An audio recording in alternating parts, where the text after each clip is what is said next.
I'm telling you, I did it. So if I did it, you can. And that's what I'm here to tell you. I'm here to tell you that you can. I love you deep in my heart. Hi guys, welcome back to Miss AKF's Corner.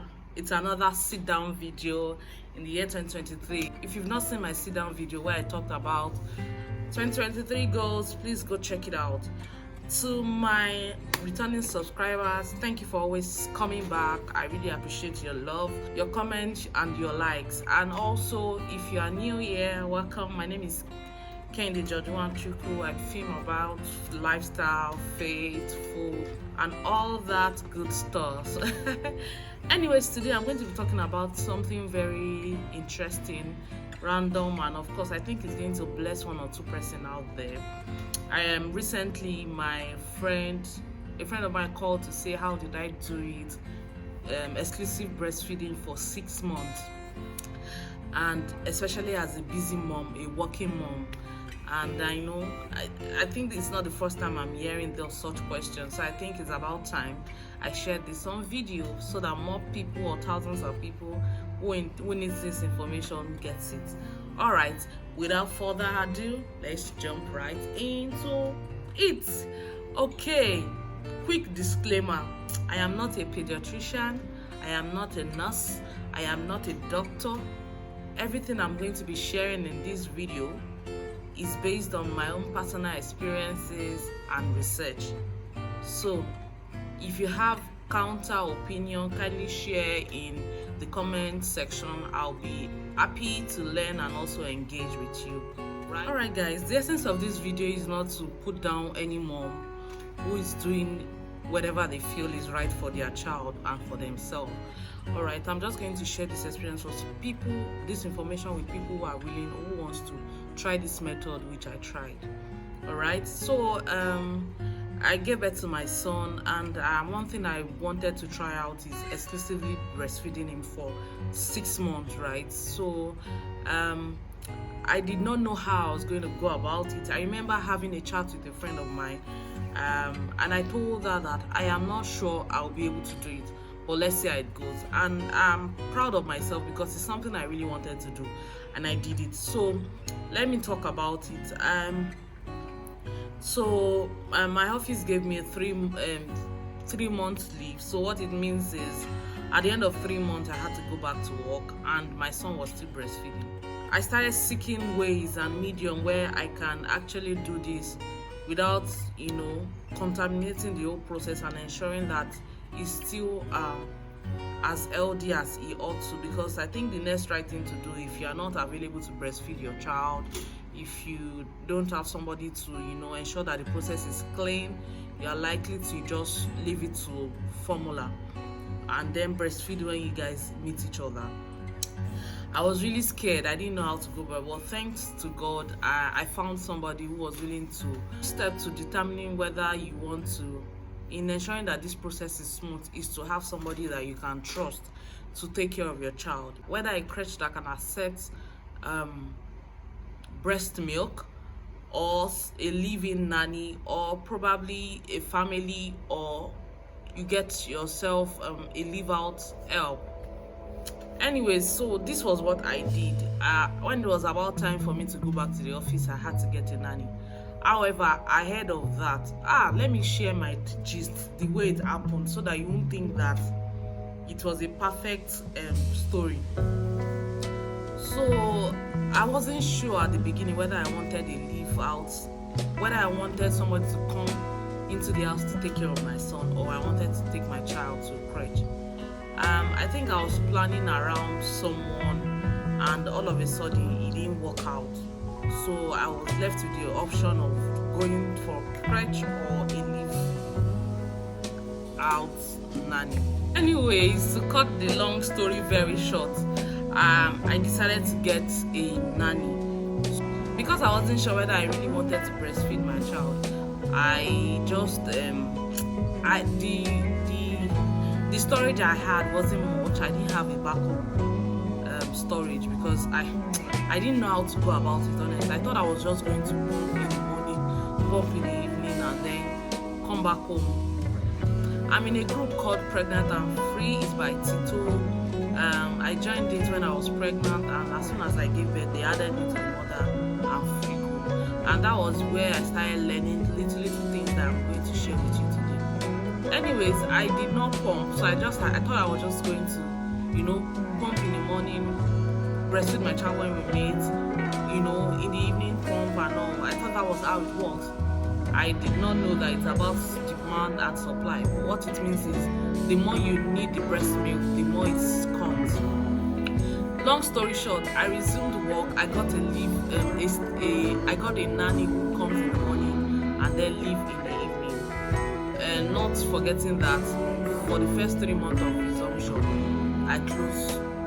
I was closing early. So when the nanny came, I had pumped the previous day for like 2 days, something that could last them the whole day, and also I already know what my son's intake was. So what I pumped for the day was enough. So I thought I was going to work like that until during the week she started calling me on some days to say the food is finished, and that was because after 2 or 3 days my pumping power started reducing.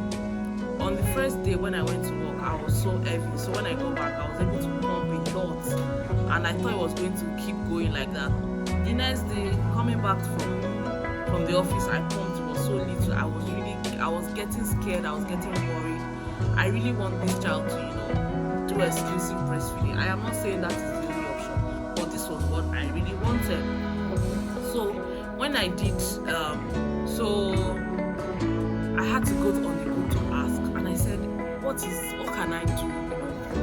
My pumping is dropping. What else can I do? How do I make it work? So somebody in the group just said, could you speak to your line manager or someone, or their logistics person or admin in your office, if they could give you a room so that you can pump through. The moment you don't give your child breast milk in the afternoon, your body begins to send a signal like of you not needing it at that time, of your baby not needing it, which might lead to low supply. Honestly, at that time I was already saying it, the supply was really dropping, it was really low. So then another question was, because again I was working on the budget, I bought the storage bag, but then I did not buy so many because I didn't know I was going to need a lot. But looking at it, once you twat one, it means that your baby is going to finish it. And the way I learned about it is, what I learned was, the moment you twat a milk in storage bag, your baby has to finish it because you can't return it into the freezer. All those rules about breastfeeding are just there on the website or on the internet. But if you want a video about that, I can actually talk about it.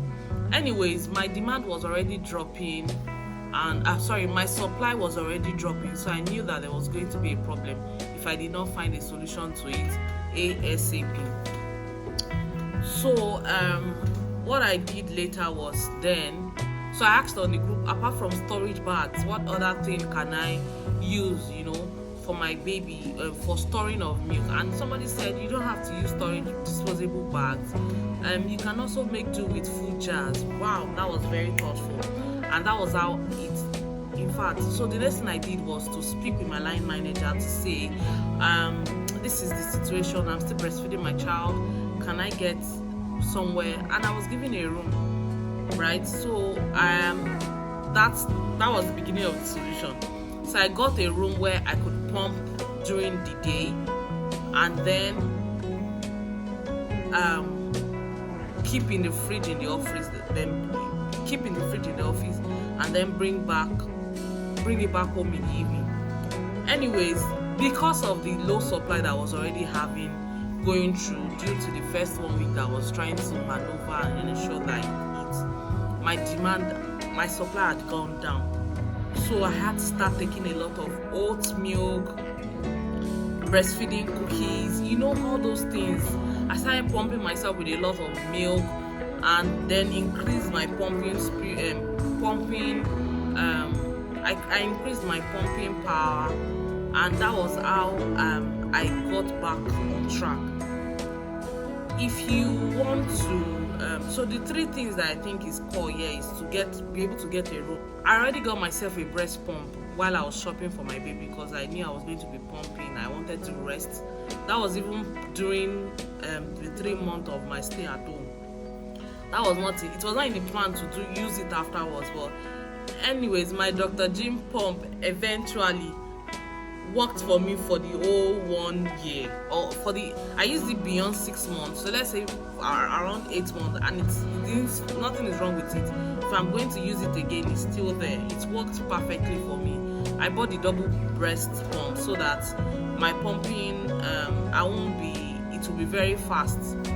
Anyways, so after, when you get a room, don't forget to go with something to cover yourself. You don't want anybody bumping into you while you are breastfeeding. Don't forget also to carry an extra clothing just in case you get stained. You can also take wipes with you, just to clean up after your pumping section, and you are not smelling of milk. It's possible to, how breast milk smells. You can finish pumping, if you don't clean up properly, you're likely to smell of milk. So you can go with extra top when you get that room. Go with something to cover yourself so that you are not caught unawares. Anybody can bump into the room, especially if it's not somewhere that you can lock up. So another thing, the second thing I want to touch on is storage. So when you are trying to budget for storage, I know you might be thinking, how many disposable bags do I need to save for 6 months or 3 months plus, because maybe you've done 3 months already, for more than 6 months, because you're not stopping breast milk at exactly 6 months. At least not, I didn't do that. Anyway, so I had to get myself, so when I had learnt about the food jar, anyways, well, this was my breast pump, did the job. It did the job for me. Dr. Jim breast pump, it did the job, and I'm so grateful because it was one of my best buy while I was shopping for my baby stuff, because I tried as much as possible not to overbuy. The firstborn syndrome of shopping. It was one of my best buy. Let me show you the bottles.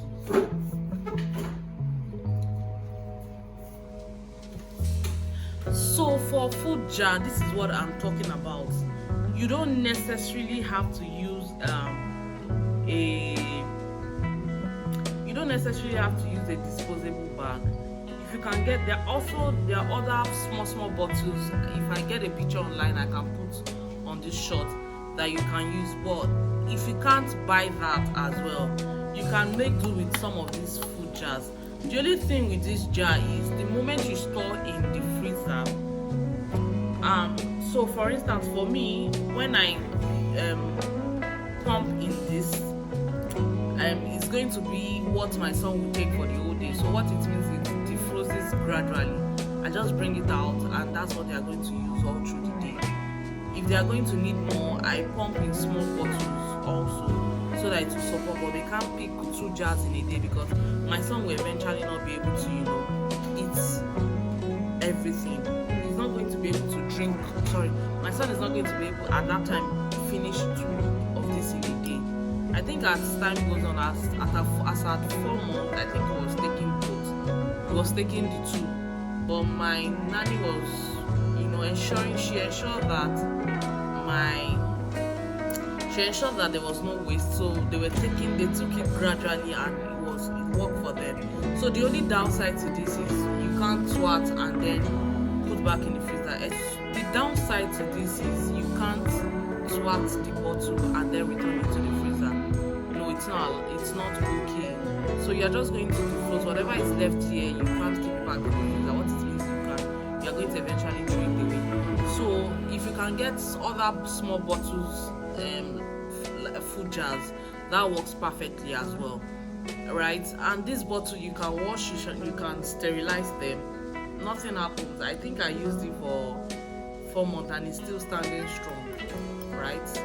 So basically, this was what I did. I'm grateful for those supports. I'm grateful for my nanny that worked. I think she was there that did a very good job. So if you can get somebody that can stay with your child and breastfeed, and if you find a credible and a very clean one, because hygiene is very important, especially in transferring of between twatting and transferring of milk into bottles. It must be a very clean process so that the milk is not contaminated, right? Best in all is direct breastfeeding, but if you're unable to, because for me, I work Mondays to Saturdays. I think it was reduced when I got back from maternity leave to 2 Saturdays a month. So in fact, I couldn't believe that I did it. Like I told my friend, I said, let's just see how it goes. If I don't, I'll buy formula and kick off. But I'm telling you, I did it. So if I did it, you can, and that's what I'm here to tell you. I'm here to tell you that you can, and also with the help of the support and the things I listed, I think you are good to go. All right. Don't forget to like. If this information is something you want to share with 1 or 2 people, please go ahead and share. Don't hold back. This information is not just for you. So kindly share my video, like, comment, subscribe if you haven't, and also if you are new here, don't forget to click that subscribe button. It doesn't. One thing I've discovered is subscribing is not expensive. So kindly subscribe to my YouTube channel. Thank you. Bye. Anyways, if you've not seen my sit down videos where I video this method, so at the end of 3 months I had to breastfeed my child, right? So I'm ready to do the not leave out. I got a leave out. I think the first whether a daycare or crèche, whether a crèche that said probably you are making use of.